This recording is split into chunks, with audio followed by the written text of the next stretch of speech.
សូមជម្រាបសួរប្រិយមិត្តទាំងអស់គ្នាបាទសូមស្វាគមន៍មកកាន់កម្មវិធីបច្ចុប្បន្នភាពអាមេរិកាំងបាទនៅពេលនេះគឺពេលល្ងាចថ្ងៃអង្គារទី14ខែ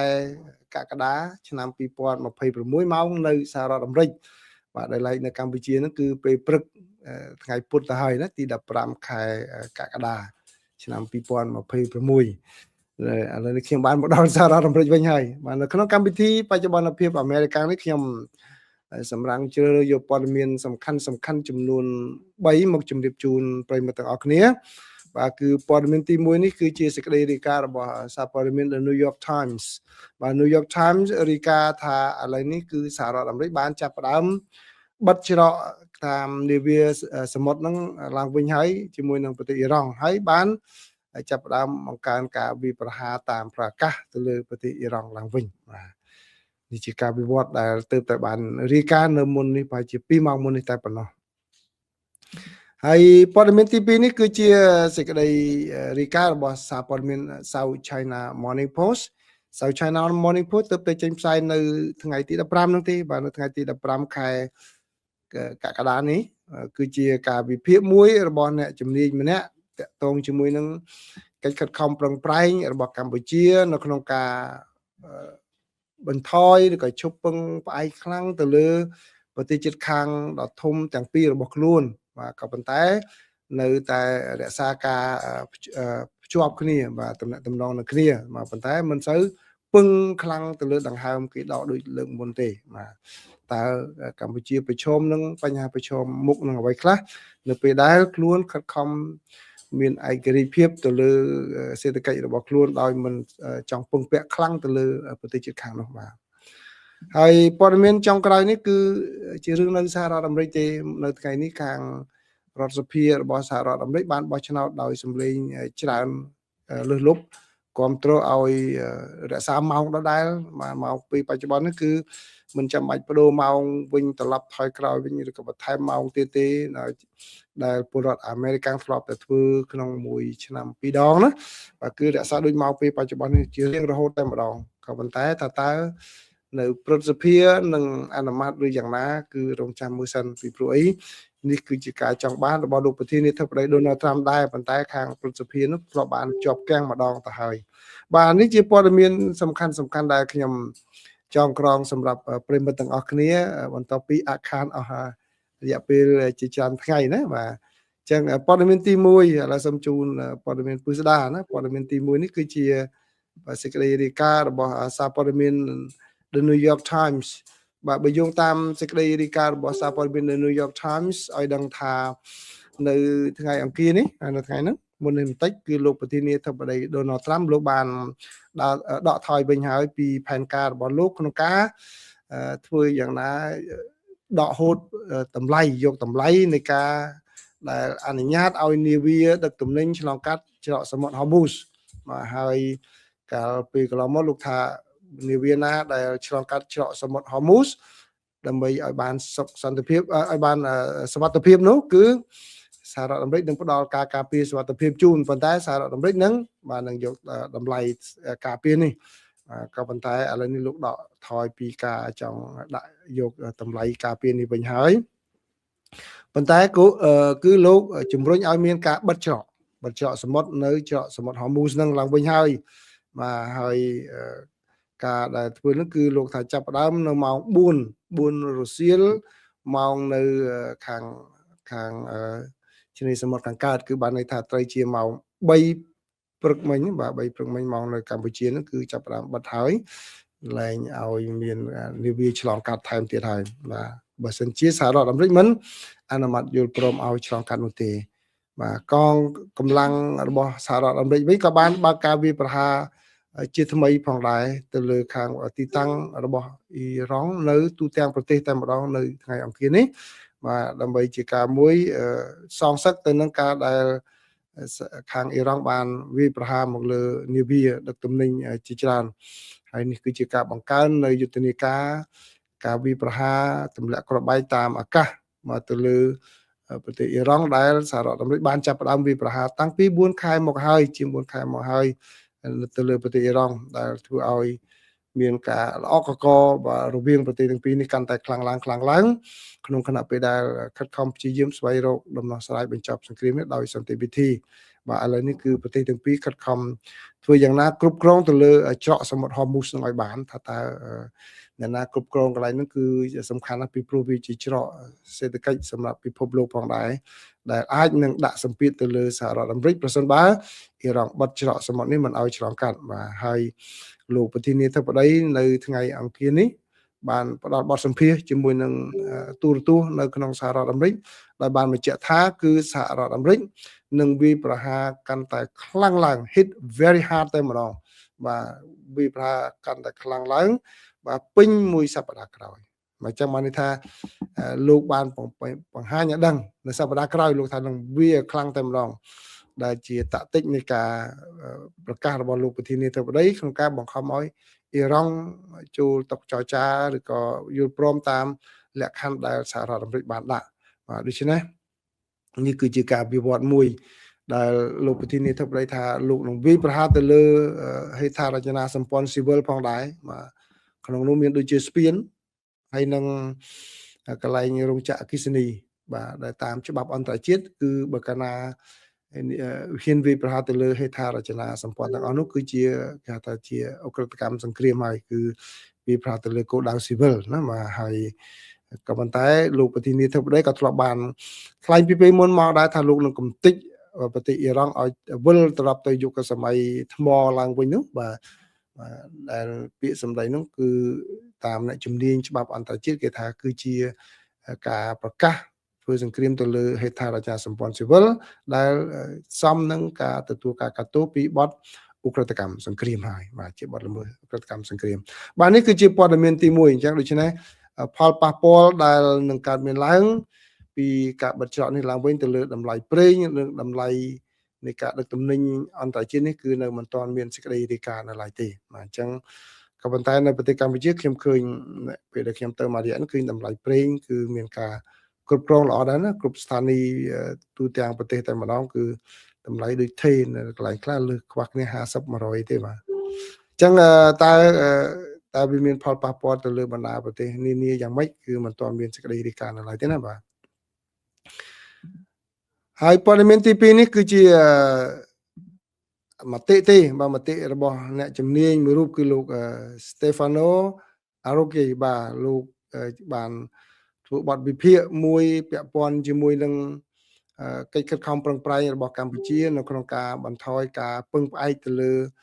ប្រទេសជិតខាងបាទគាត់គឺជាអ្នកជំនាញបាទគាត់គឺជាអ្នកជំនាញខាងកិច្ចការបរទេសផងដែរបាទគាត់បានសរសេរសៀវភៅច្រើនតាក់ទងជាមួយនឹងបញ្ហាចិនជាមួយនឹងសហរដ្ឋអាមេរិកបាទគឺបើជាអ្នកជំនាញស្រាវជ្រាវដែលមានមូលដ្ឋាននៅតំបន់អាស៊ីនឹងតែម្ដងបាទហើយគឺជាអ្នកដែលផ្ដោតទៅលើកិច្ចការគេថាភូមិសាស្ត្រនយោបាយនៅតំបន់ដែលនៅសាកលវិទ្យាល័យ Polytechnic នៅក្នុងប្រទេសហ្វីលីពីនហើយលោកក៏ជាអ្នកនិពន្ធសៀវភៅសំខាន់តាក់ទងនឹងគោលនយោបាយរបស់សហរដ្ឋអាមេរិកគឺរដ្ឋបាលត្រាំជាមួយនឹងប្រទេសចិននៅក្នុងតំបន់ Indo-Pacific បាទហើយនឹងតើប្រទេសអាមេរិកហើយនឹងចិនតើអ្នកណាជាអ្នកគ្រប់គ្រងទៅលើតំបន់ទាំងនេះបាទអញ្ចឹងនេះគឺជាអ្នកជំនាញដែលមានជំនាញច្បាស់លាស់ណាអញ្ចឹងខ្ញុំសូមដកស្រង់មកជម្រាបជូនប្រិយមិត្តទាំងអស់គ្នានៅអត្ថបទរបស់ខាង South China Morning Post ដែលទើបតែចេញផ្សាយមុននេះបន្តិចប៉ុន្តែខ្ញុំសូមដកស្រង់សង្ខេបទេហើយប្រិយមិត្តណាដែលមាន account អាចនឹងចូលទៅអានអត្ថបទនោះពេញលេញដោយខ្លួនឯងបាទអត្ថបទនេះមានអ្នកខ្លះអាចអានបានដោយអត់គិតថ្លៃអ្នកខ្លះអានបានតើទៅគិតថ្លៃក៏ប៉ុន្តែមានប្រិយមិត្តមួយចំនួនអត់ចេះភាសាអង់គ្លេសអញ្ចឹងខ្ញុំសូមសង្ខេបពួកអត្ថបទនេះមិនជាវែងប្រហែលទេប៉ុន្តែខ្ញុំសូមសង្ខេបជូនប្រិយមិត្តតែម្ដងបាទដើម្បីឲ្យប្រិយមិត្តបានយល់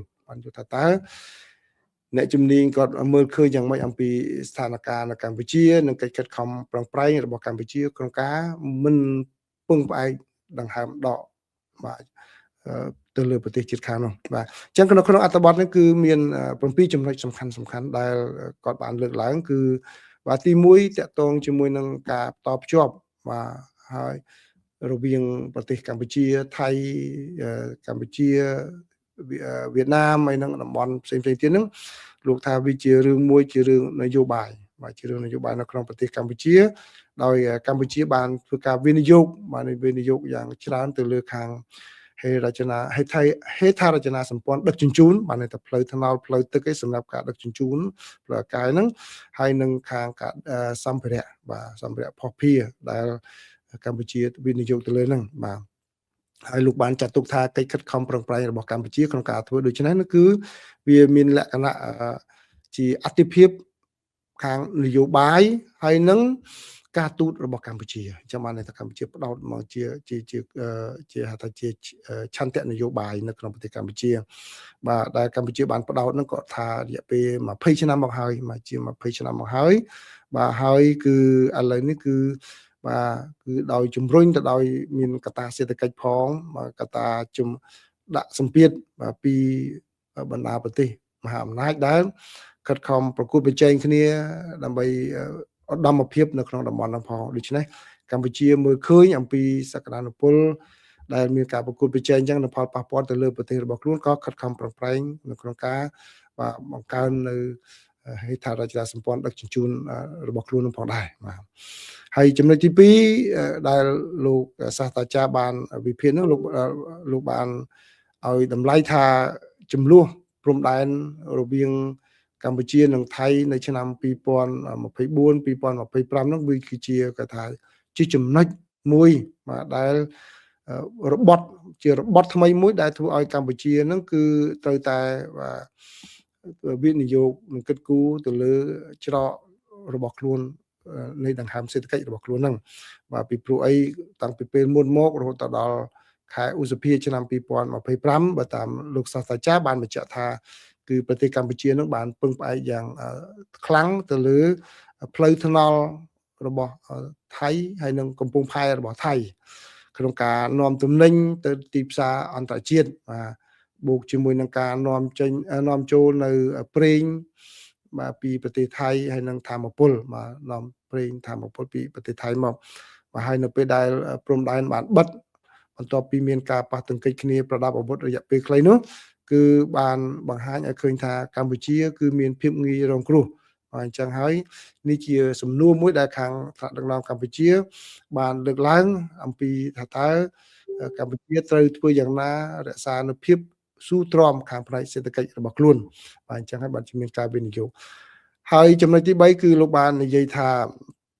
ការឆ្លើយតបរបស់កម្ពុជាចំពោះការដែលថៃធ្វើដូច្នេះមកលើកម្ពុជានឹងគឺមិនដកថយទេបែរជាកម្ពុជាបង្កើនសកម្មភាពទៅវិញ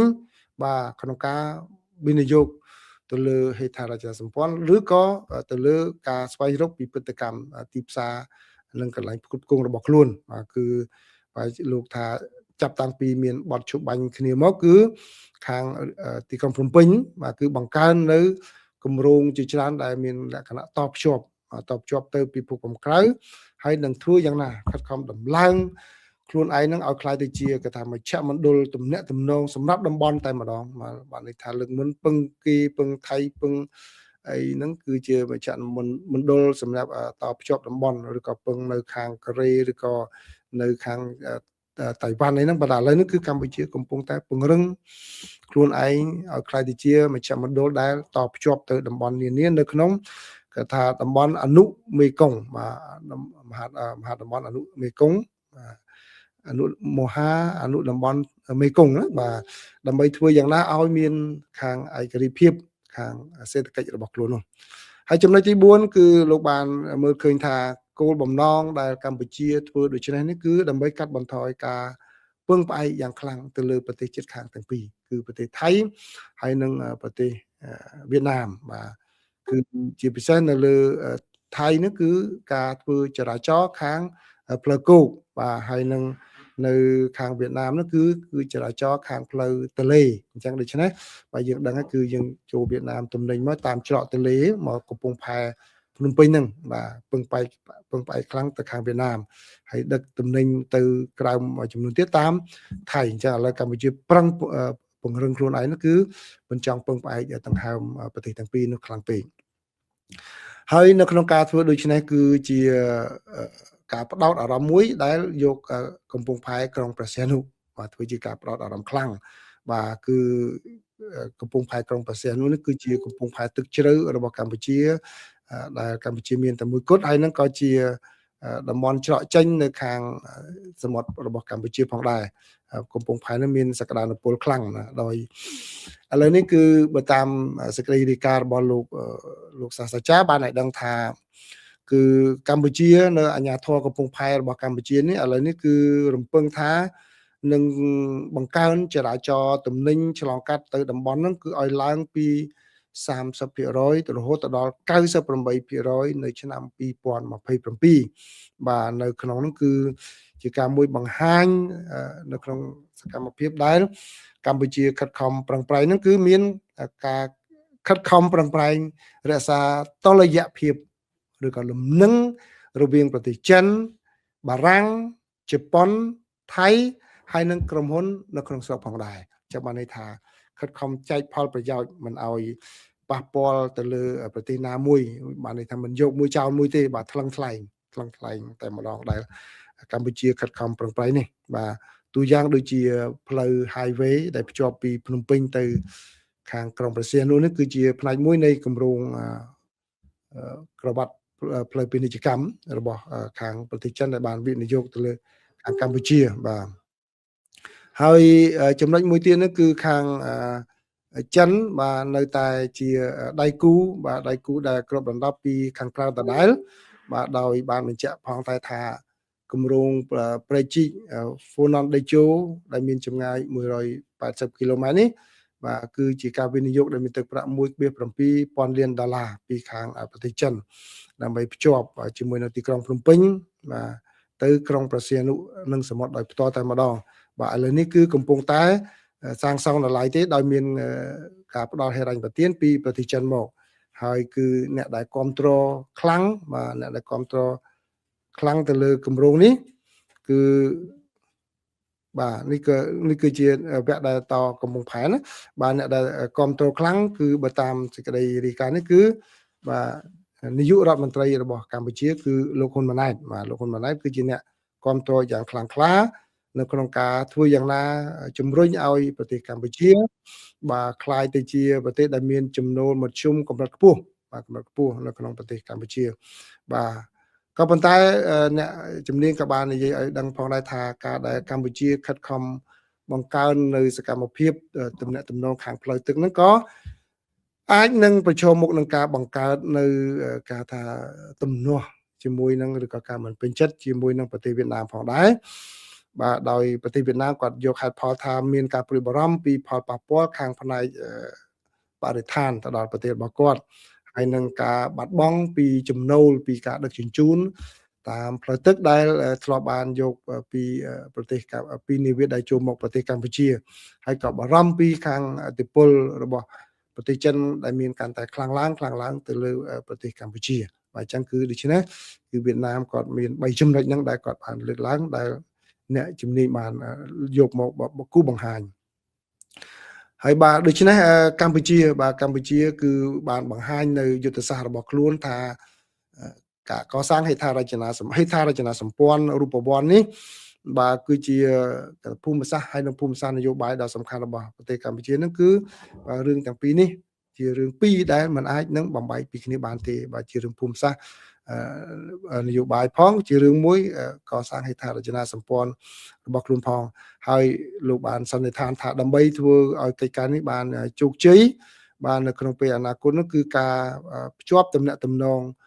ដោយយកកម្ពុជាធ្វើជាតំបន់ដែលទំនាក់ទំនងសម្រាប់តំបន់នៅមេគង្គនេះបាទគឺជារឿងមួយដែលថាមានការប្រឈមមុខផ្នែកការទូតដែលមេដឹកនាំកម្ពុជាត្រូវតែគ្រប់គ្រងកិច្ចការនេះឲ្យបានមានឲ្យបានប្រុងប្រយ័ត្នផងដែរត្រូវតែគ្រប់គ្រងកិច្ចការនេះឲ្យបានផងដែរទាំងជាមួយនឹងប្រទេសថៃបាទជាមួយនឹងប្រទេសវៀតណាមអញ្ចឹងគាត់ថាមេដឹកនាំទៅមានជំនាញណាគាត់ថា skillfully ណាដើម្បីកសាងជំនាញនឹងដើម្បីធ្វើយ៉ាងណាកុំឲ្យខាងថៃក៏គេមើលឃើញថាយើងកាត់ផ្ដាច់ដង្ហើម លែងពឹងពាក់គេខាងវៀតណាមក៏មើលឃើញថាយើងជាការប្រជុំអញ្ចឹងដូច្នេះត្រូវមានសិល្បៈនៅក្នុងការដឹកនាំនិងការគ្រប់គ្រងស្ថានភាពនេះឲ្យបានខ្លាំងមែនទែនជាពិសេសនៅពេលដែលកម្ពុជាខិតខំកសាងកំពង់ផែហើយនឹងផ្លេជីបាទអញ្ចឹងគឺនេះគឺជាសេចក្តីសង្ខេបនៃអត្ថបទរបស់ខាង South China Morning Post ដែលចេញផ្សាយនៅថ្ងៃទី15ហ្នឹងបាទថ្ងៃទី15ខែកក្កដានេះអញ្ចឹងប្រិយមិត្តណាដែលចេះភាសាអង់គ្លេសអាចចូលទៅអានអត្ថបទនឹងលម្អិតតែម្ដងដើម្បីជាចំណេះដឹងបន្ថែមណាខ្ញុំសូមដកស្រង់តែប៉ុណ្ណឹងហើយសូមជូនយោបល់ផ្ទាល់ខ្លួនរបស់ខ្ញុំបន្ថែមតិចដោយដែលខ្ញុំបាននិយាយជារឿយហើយគឺយើងប្រទេសតូចនៅសងខាងវាសិតតែមហាយៈធំទាំងប្រជាពលរដ្ឋទាំងសេដ្ឋកិច្ចទាំងយោធាទាំងនយោបាយការទូតនឹងចឹងដូច្នេះបាទដើម្បីអាចទប់បានហ្នឹងយើងនៅសង្វិចចន្លោះសង្វិចគេហ្នឹងគឺត្រូវមានជំនាញការទូតនឹងខ្លាំងមែនតើបាទក្នុងការធ្វើកិច្ចការអ្វីមួយអញ្ចឹងឥឡូវនេះបានអញ្ចឹងបានលោកសាស្ត្រាចារ្យគាត់ថាគឺជាគេថាជាកម្មវិធីនយោបាយដែលមានលក្ខណៈក្លាហានមួយរបស់កម្ពុជាក្នុងការធ្វើយ៉ាងណាដើម្បីលែងចង់ពឹងផ្អែកលើដង្ហើមលើចំហគេថាលើចំហរបស់ប្រទេសថៃឬក៏ប្រទេសវៀតណាមដើម្បីដកបាទក្នុងពេលដែលទាំងថៃទាំងវៀតណាមកំពុងតែមើលមកកម្ពុជានោះដោយប្រុងប្រយ័ត្នផងដែរណាបាទអញ្ចឹងនេះគឺជាអត្ថបទដែលខ្ញុំដកស្រង់មកជម្រាបជូនប្រិយមិត្តទាំងអស់គ្នាពី South China Morning Post ណាអញ្ចឹងកុំភ្លេចទៅអានបន្ថែមទៀតហើយដោយដែលខ្ញុំបានជម្រាបក្នុងពេលកន្លងមកអញ្ចឹងមតិរបស់ខាងអ្នកជំនាញមួយគាត់ថាជាមតិរបស់ពួកគាត់ទេមិនមែនជាគម្ពីរអីថាត្រូវ 100% ទេថាតើកម្ពុជាបានរៀបចំឲ្យយ៉ាងម៉េចក្នុងការរក្សាលំនឹងជាមួយនឹងប្រទេសជិតខាងឬក៏ប្រទេសក្នុងតំបន់ផ្សេងទៀតមហាអំណាចផ្សេងទៀតហ្នឹងបាទក៏ស៊ីសងលើទៅថ្នាក់ដឹកនាំនៅពីព្រោះកម្ពុជាអ្នកជំនាញនៅពីខាងក្រៅក៏មិនអាចដឹងអស់ស៊ីជម្រៅដែរគាត់មកឃើញមើលទៅតាមអ្វីដែលជាទិន្នន័យផ្លូវការហើយនឹងប្រភពដែលគាត់ទទួលបានតែប៉ុណ្ណោះបាទនេះគឺជាសេចក្តីសង្ខេបណាបាទអញ្ចឹងឥឡូវនេះចុងក្រោយខ្លីទេសូមជូនព័ត៌មានដល់ប្រិមិត្តនៅសហរដ្ឋអាមេរិកនៅថ្ងៃនេះបាទនៅថ្ងៃនេះគឺខាងរដ្ឋសភារបស់សហរដ្ឋអាមេរិកគឺបោះឆ្នោតដោយសម្លេង308គាំទ្រនិង117សម្លេងប្រឆាំងក្នុងការរក្សាម៉ោងអចិន្ត្រៃយ៍នៅសហរដ្ឋអាមេរិកគឺឥឡូវម៉ោងដូចរហងៃហ្នឹងណាគឺអត់មានផ្លាស់ប្ដូរទៀតទេឥឡូវតាមធម្មតាយើងខែ11ត្រូវប្ដូរម៉ោងបន្ថែមម៉ោងបន្ថយម៉ោងបន្ថែមទៀតហើយប៉ុន្តែឥឡូវហ្នឹងគឺលែងផ្លាស់ប្ដូរហើយបាទ daylight saving time ហ្នឹងបាទក៏ប៉ុន្តែតើខាងព្រឹទ្ធសភានឹងអនុម័តព្រមឬយ៉ាងណាគឺរងចាំមើលព្រឹទ្ធសភាសិនពីព្រោះអីខាងព្រឹទ្ធសភាធ្លាប់បានបដិសេធម្ដងហើយដោយសារតែមានរដ្ឋមួយចំនួនគាត់ថាបើដូរម៉ោងអញ្ចឹងទៅវាស្រួលគាត់ដែរបើតែមិនដូរម៉ោងរឿងពីកន្លែងខ្លះរដ្ឋខ្លះហ្នឹងគឺម៉ោង9ព្រឹកណាបានថ្ងៃរះអញ្ចឹងគឺបើនៅតែពេលហ្នឹងគឺចូលធ្វើការនឹងល្ងិតប្រពើមតែធ្វើការហ្នឹងហើយបើអញ្ចឹងប៉ុន្តែរដ្ឋនីមួយៗមានសិទ្ធិជ្រើសរើសទៅតាមស្ថានភាពជាក់ស្ដែងដែរណាមុនពេលដែលច្បាប់នឹងចូលជាធរមានហើយនេះគឺជាការចង់បានរបស់លោកប្រធានាធិបតី Donald Trump បាទសម្រាប់ខ្ញុំបើកាន់នៅដូច VOA នៅដំណើរការវាទុកម៉ោងពេលបច្ចុប្បន្នល្អជាងដែរបាទស្រួលដែរណាបាទយើងឆាប់ចូលធ្វើការថ្ងៃវាភ្លឺទៅវាស្រួលបាទអញ្ចឹងនេះជាព័ត៌មានសំខាន់ដែលខ្ញុំចង់ក្រងសម្រាប់ជូនប្រិយមិត្តទាំងអស់គ្នាហើយចុងក្រោយនេះសូមនិយាយបន្តិចបាទខ្ញុំបានមកដល់សហរដ្ឋអាមេរិកវិញណាកាលពីព្រឹកមិញម៉ោងនៅសហរដ្ឋអាមេរិកនេះប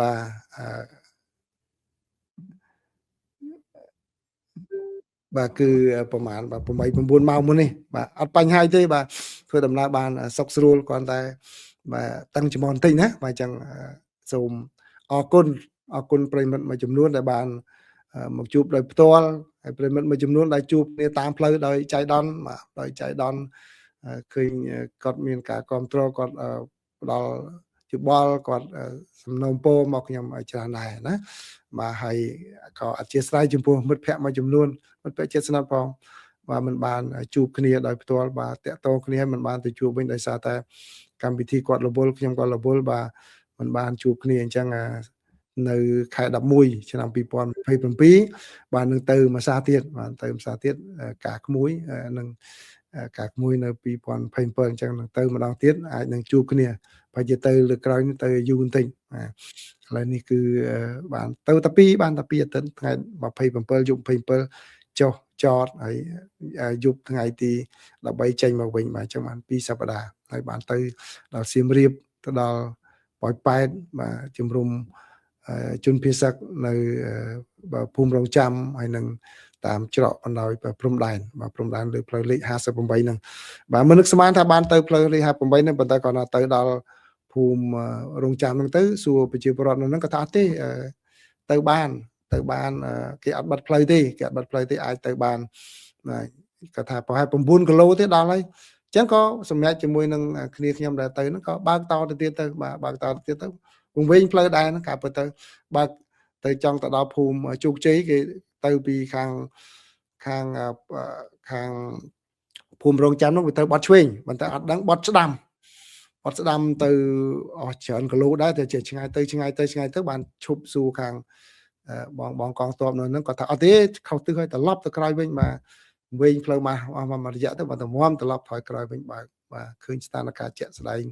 នៅនឹងភ្នែកដែរដោយអត់ចៃដន្យចេញពីនឹងមកបានទៅប៉ោយប៉ែតបាទទៅប៉ោយប៉ែតទៅញ៉ាំបាយញ៉ាំអីនៅប៉ោយប៉ែតហ្នឹងមករយៈជួប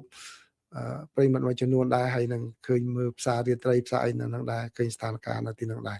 បាទអញ្ចឹង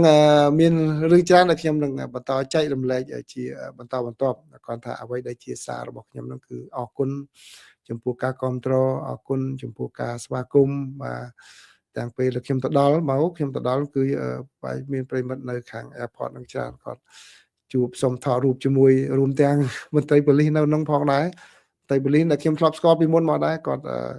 ធ្លាប់ជួយសម្រួលការងាររបស់ខ្ញុំដែលខ្ញុំសូមសម្ភាសថាដឹកនាំអីពីកន្លងមកបាទគាត់បានមកជួយសម្រួលដែរបាទហើយឃើញនៅខាងអាកាសយានដ្ឋានហ្នឹងគឺរៀបចំល្អមានពេលច្រកចេញចូលកន្លែង passport ហ្នឹងបាទខ្ញុំខានទៅយូរដល់អញ្ចឹងទៅមានគេជួយសម្រួលឲ្យធ្វើ e-arrival e-visa ហ្នឹងបាទ K visa ហ្នឹងគឺដាក់ស្រួលដែរអត់មានវាយញ៉ៃពេញសភៅ passport ដូចមុនទេបាទហើយនៅអាមេរិកខ្ញុំហ្នឹងក៏ចឹងដែរឥឡូវហ្នឹងគឺស្រាប់តែចូលមកវាមានច្រក2ច្រកអ្នកពលរដ្ឋអាមេរិកច្រកផ្សេង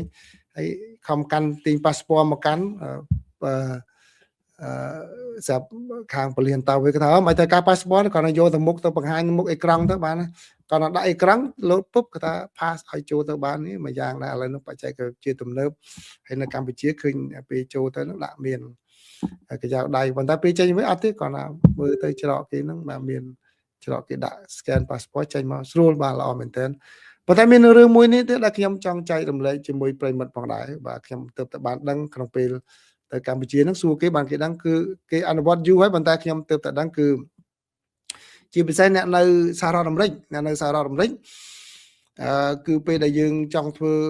លិខិតឆ្លងដែនខ្មែរណាលិខិតឆ្លងដែនខ្មែរគឺឥឡូវហ្នឹងកាលលើកមុនតទៅអ្នកខ្លះគេគាត់ចង់បាន passport ខ្មែរណាតទៅស្រុកខ្មែរទៅធ្វើសុំហើយនឹងបាទថតរូបបងលុយបងនិយាយរួមទៅផ្ទាល់ឥឡូវហ្នឹងឃើញមានសេវាគឺមិនបាច់ទេគឺដូចថាទៅស្ថានទូតបើស្ថានទូតគេទៅចេញលិខិតមួយឲ្យហើយទៅខាងស្ថានកុងស៊ុលដូចនៅខាងរដ្ឋ California នៅ Long Beach ហ្នឹងខាងកុងស៊ុលក៏គេចេញលិខិតមួយឲ្យជាលិខិតមួយបញ្ជាក់យើងអត្តសញ្ញាណយើងច្បាស់លាស់អញ្ចឹងហើយយើងអាចយកអាលិខិតហ្នឹងផ្ញើទៅបងប្អូននៅកម្ពុជាហ្នឹងគាត់អាចទៅធ្វើ passport ឲ្យយើងបានគឺបាទតម្លៃ passport យើងបង់ទៅតាមតម្លៃលឿនតម្លៃយឺតអីទៅតាមគេហ្នឹងណាបាទហើយសូម្បីតែលិខិតបញ្ជាក់នៅខាងសហរដ្ឋអាមេរិកនេះគឺខ្ញុំដឹងដូចនៅកងខាងទូតដូចគេអត់យកលុយឬក៏យ៉ាងម៉េចខ្ញុំឮថាអត់យកលុយប៉ុន្តែខាងកុងស៊ុលគេយកតម្លៃសេវាខ្លះដែរបាទអញ្ចឹងវាងាយស្រួលដែរជាជាងយើងធ្វើដំណើរពីអាមេរិកទៅប្រទេសកម្ពុជាហើយធ្វើ passport នោះពីព្រោះពលរដ្ឋកម្ពុជាគឺមានសិទ្ធិជាពលរដ្ឋអាមេរិកផងថា dual citizenship បាទគឺមានសិទ្ធិមានសញ្ជាតិពីរគឺបានន័យថាជាពលរដ្ឋអាមេរិកផងជាពលរដ្ឋខ្មែរផងពីព្រោះអ្នកខ្លះគាត់ចង់ទិញដីទិញអីលំនៅឋាននៅខ្មែរអីហ្នឹងគាត់មាន passport ខ្មែរអញ្ចឹងទៅឬក៏ទៅដល់ខ្មែរអញ្ចឹងគាត់ចង់ទៅប្រទេសមួយចំនួនដូចចិនដូចអីហ្នឹងគឺគាត់អាចប្រើ passport ខ្មែរអញ្ចឹងគាត់ស្រួលដូចខ្ញុំមានតែ passport អាមេរិកមួយទេបាទ ដោយសារការងារបាទការងារខ្ញុំបើសិនជាខ្ញុំមានតែ passport តែមួយវាស្រួលការងារច្រើនជាងខ្ញុំមាន passport 2បើ passport 2ពេលដែលចុងឆ្នាំម្ដងគេទៅស៊ើបអង្កេតអំពីសន្តិសុខរបស់យើងហ្នឹងគេទៅសួរដល់ខ្មែរដល់អីបណ្ដាដល់អញ្ចឹងទៅមាន passport មួយវាស្រួលដែរបាទមិនអញ្ចឹងទៅរឿងទៅគេទៅសួរនៅខ្មែរអីគេមិនបាច់ទៅសួរអញ្ចឹងខ្ញុំមានតែមួយតែអ្នកណាចង់បានពីរគឺគេមានសេវាហ្នឹងណាគេមានសេវាហ្នឹងបាទខ្ញុំទៅមិនដឹងពេលដែលខ្ញុំរៀបទៅខ្មែរហ្នឹងខ្ញុំសួរគេទៅបានគាត់បញ្យល់ថាអូគេមានចេះហើយបាទអញ្ចឹងអរគុណផងដែរចំពោះព័ត៌មានហ្នឹងហើយអរគុណផងដែរចំពោះអ្នកដែលបានខាងមន្ត្រីប៉ូលីសនៅបន្តវេននៅខាងអាកាសយានដ្ឋានដីជួអន្តរជាតិណាអន្តរជាតិដីជួហ្នឹងដែលគាត់បានជួយសម្រួលលិខិតវីសាវាខ្ញុំហ្នឹងបានរហ័សរហួនផងដែរបាទរហ័សរហួនហើយបាទជួបជាមួយនឹងអ្នកដែលស្គាល់តាំងពីមុនមកបាទអ្នកខ្លះខ្ញុំស្គាល់តាំងពី2016បាទបាទអញ្ចឹងអរគុណណាអរគុណច្រើនបាទដោយសារតែមានការស្គាល់គេជួយសម្រួលនឹងមានអ្នកថតរូបមានអ្នកយល់ច្រឡំតែមិនអីទេយល់ច្រឡំយល់អីនឹងរឿងរបស់ប្រិមិត្តមួយចំនួនដែលគាត់ស្រឡាញ់យើងគាត់បារម្ភពីយើងបានជាគាត់យល់ច្រឡំតែមិនអីទេខ្ញុំវាអស់សំណើចដែរតែមិនតែទឹកចិត្តគាត់ស្រឡាញ់យើងពីមុនមកឥឡូវគាត់ខកចិត្តខកអីនឹងរឿងគាត់ខ្ញុំទៅខ្ញុំទៅដែរបាទអញ្ចឹងអរគុណប្រិមិត្តច្រើនណាស់យើងនឹងជួបគ្នាវិញហើយនៅក្នុងកម្មវិធីបច្ចុប្បន្នភាពអាមេរិកក៏ដូចជាបច្ចុប្បន្នភាពអន្តរជាតិពីព្រោះបានមកដល់សហរដ្ឋអាមេរិកវិញហើយខ្ញុំដឹងពេលដែលខ្ញុំទៅនេះខ្ញុំដឹងថាប្រិមិត្តចង់បានព័ត៌មានបែបណាពីការចែករំលែកពីអន្តរជាតិពីខាងខ្ញុំនេះទៅខ្ញុំនឹងខិតខំព្យាយាមបំពេញតាមតម្រូវការចង់បានរបស់ប្រិមិត្តនៅពេលនេះសូមអរគុណសូមជម្រាបលាបាទ